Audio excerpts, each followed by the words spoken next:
Hey guys, Jocelyn here with Fantasia Elegance. In this video I'm going to be showing you how to make these very cute but simple little dragonfly charms, which you can add on to a pair of earrings. You can put them as charms on a bracelet. You can even add a bail or a jump ring and turn it into a cute little pendant necklace. So lots of different things you can do with this, and it's very quick and simple to make. As far as tools and materials goes, I'm just going to be using your standard round nose pliers, chain nose pliers, and flush cutters. As always, check the description section below for a complete list and where you can buy all the exact brands that I used. As far as wire goes, we're just going to be using some 20 gauge round dead soft wire, as well as some 24 gauge round dead soft wire. I'm going to be using silver filled from Rio Grande. You can use whatever type you like, of course. If you're going to be turning these into this pair of earrings that is shown, you will also want some 21 gauge wire to string these beads onto. Some tiny little jump rings. I believe these are 3mm inner diameter jump rings. And you'll also need some beads. I used 4mm bicones and some 3mm metal beads for this design. And finally, optional but recommended, is to have a steel bench block and jeweler's hammer. So first things first, I'm going to set aside that 24 gauge wire. We're just going to cut a length of our 20 gauge round dead soft wire. I'm going to cut a 5 1/4 inch length of this. And for those of you who use metric, that's going to be about 3.4, 3.5 centimeters. So we'll go ahead and cut one of those. You'll need one length of this for each dragonfly that you want to make. And this does make a fairly small little dragonfly design. Just to show you the measurements real quick here before we start. It's going to be just about 1 inch across from wingtip to wingtip, and a little shorter in length, maybe 3/4 of an inch high. So just bear that in mind. If you want to make something larger, like for a pendant necklace, you will want to scale this up slightly, maybe use 18 gauge wire or thicker as well. But again, for these small little earrings, I'm just going to be using 5 1/4 inch length of wire. And what I'm going to do to start out is pull out my round nose pliers. I'm going to find the very end of this wire, and I'm just going to put a little open spiral in by curling the end of this around. You do want it to be a fairly small little open spiral. I'm just going to loop it around on itself until we have something like that. And I'm also going to just use my chain nose pliers to tighten this up even more. And this little spiral that we just made is going to be the head of our dragonfly. It's going to sit right there. So what we want to do next is form that top left wing. And to do that, I'm just going to take my round nose pliers once again. I'm going to grip a short distance out and just start putting in a rounded curved shape, wrapping around my pliers here with the tail, wrapping it all the way around. And a little tip on sizing: once you start getting your curve in there, what we're looking for is for the edge of our curve on this side to be a 1/2 inch from the edge of our little spiral that we formed earlier. So as you can see, I do need to make this a little bit smaller. So I'm just going to close that up a little bit further, putting that bend in a little bit closer to our spiral that we had shaped earlier. Alright, and I'm just going to continue wrapping that around until our wire tail crosses over and touches that base of the spiral that we just made. And let me double check the measurements again. Again, we're looking for that to be just about a 1/2 inch wide, which it is, so that's pretty good. I'm just going to refine the shape a little bit, because what I'm looking for here is for this wire tail to be running horizontally and in a nice straight line, and that's going to create kind of this line, if I can get this one untangled, that's going to create a line between our two wings of our little dragonfly there. Alright, so that's what we're looking for. At this point, I'm going to put in the second little upper wing, and I'm just going to go on the other side, again using my round nose pliers. And I'm going to kind of eyeball this to make sure that I put my bend in so that both wings are roughly the same shape and size. And you can tweak this as you go. So I've just started putting that little bend in. I took my tail behind the design that we have so far. And right now I'm just eyeballing to make sure that the wing on either side is going to look the same size and the same shape. So I'm just going to adjust this one to be a little bit smaller so that it matches on the other side. So that's looking pretty good. They aren't quite shaped the same way though, so I'm going to do a few little adjustments to get them shaped more similarly. Alright, so you should have something like that now with our more or less symmetrical wings on either side. What we're going to do now is put a second smaller pair of wings beneath these ones that we just formed. Alright, so to do that I'm going to take this tail and bend it off to the left a little bit. I'm going to take my round nose pliers and go slightly below the outermost, kind of inwards of the outermost edge of this upper pair of wings, because we are going to make this one a little bit smaller. I'm just going to wrap it all the way around my round nose pliers and bring that wire tail over so that it is running parallel with that horizontal crossing that we had already. And I'm just going to once again refine this shape slightly, making sure everything is lying the way I want it to. I think that looks pretty good. So again, we're going to form another little wing on the other side, keeping it symmetrical. So I'm going to work my round nose pliers into this space here and start wrapping this tail around. And once again, I'm checking that these wings on either side are winding up to be symmetrical, to be the same size on each side. So those are our little wings, and we're going to use what's left of our tail to form kind of a stylized little swirly tail on our dragonfly, as you can see there. So to do that, I'm going to position my round nose pliers right where all these wires are crossing over each other, and I'm going to start bending that tail on around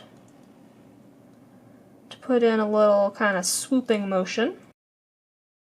So I do want it to come touch that point where all the wires cross, but then gently swoop back away from them and head down on the center line of our dragonfly so that we have something like that.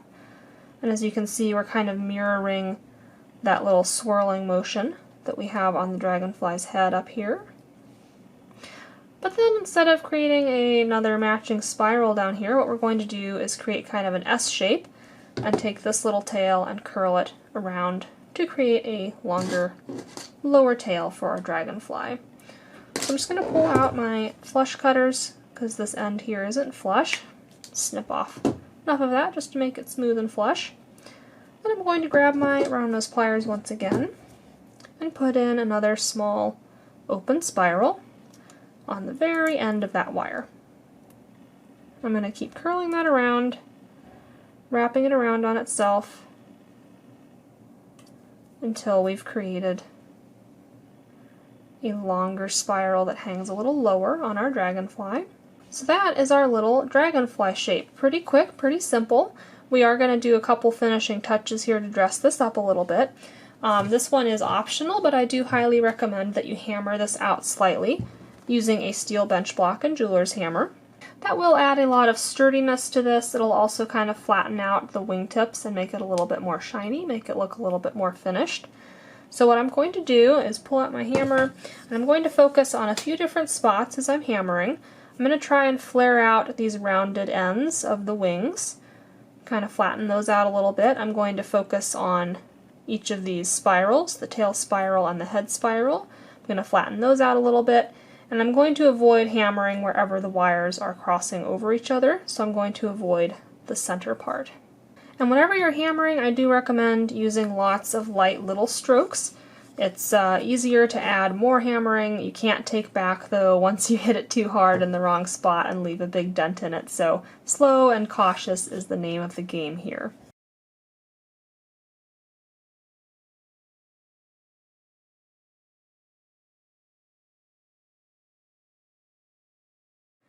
Alright, so once you're happy with how that hammering looks, you do probably need to reshape this a little bit. Hammering always tends to splay things out a little bit.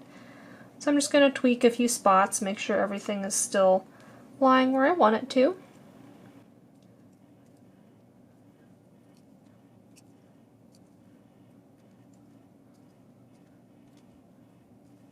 Alright, so there's our little dragonfly.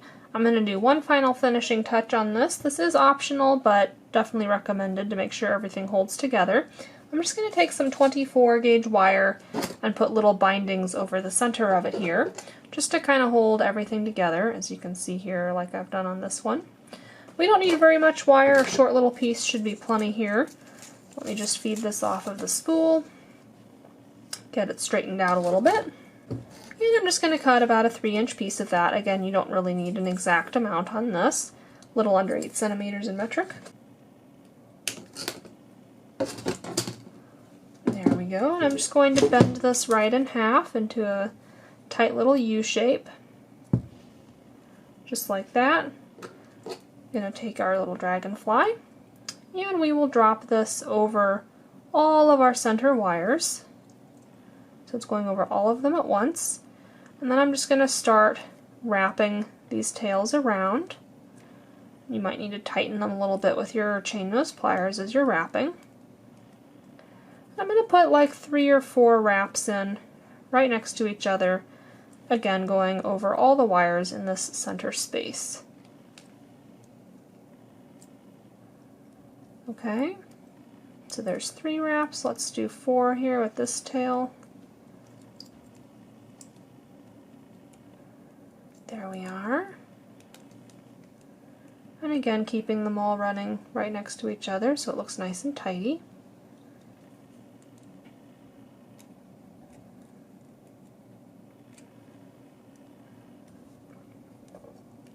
Alright, I'm going to flip over to the back of our design so that we can finish off these wires here. I'm just going to use my flush cutters to cut nice and close, again on the back of the design.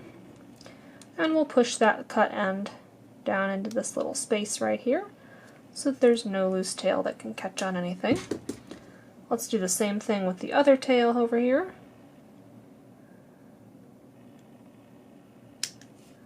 There we go. And again, using chain nose pliers to push that on down into that little space to kind of hide that cut end on the back. Alright, so here's what we have on the front. Of course, if you wanted to turn this into a pair of earrings, you would just make a second one the same way. You could also mirror image it if you wanted to, so that the little swirls are running in opposite directions. Totally up to you and your personal preference. You could very simply hang this as is off of an ear wire, just going through this upper little wing here. That'll make it hang slightly off-center like this, which could be cute. It would kind of make it look like the dragonfly is in flight, kind of fluttering around in the wind. If you wanted to dress it up a little bit more, again what I did with this first pair of earrings that I showed is to just insert some little beads, some little bicones and some metal beads, which I wrapped onto a long piece of 21 gauge wire with some little loops on either end, as you can see there. And then I just connected that all together with some little tiny 20 gauge, I believe these are 20 gauge, maybe 2.5 millimeter inner diameter jump rings. So I just used a jump ring on each wingtip and then one at the top here to go through our ear wire. So that's one way you could dress this up a little bit more and add some color in as well. And like I said earlier, of course, you could also just thread a little jump ring or a bail through the top of this to turn it into a charm or pendant as well. So I really hope you guys enjoyed this quick little tutorial on a stylized dragonfly wire-wrapped charm design. Please let me know in the comments section below if you made this, and if you had any questions along the way. As always, don't forget to hit that thumbs up button if you enjoyed the video, and to subscribe and click the bell if you want to be notified of future tutorials that I have coming out. I really hope you guys are staying safe and well. I will catch you in the next video. Happy crafting!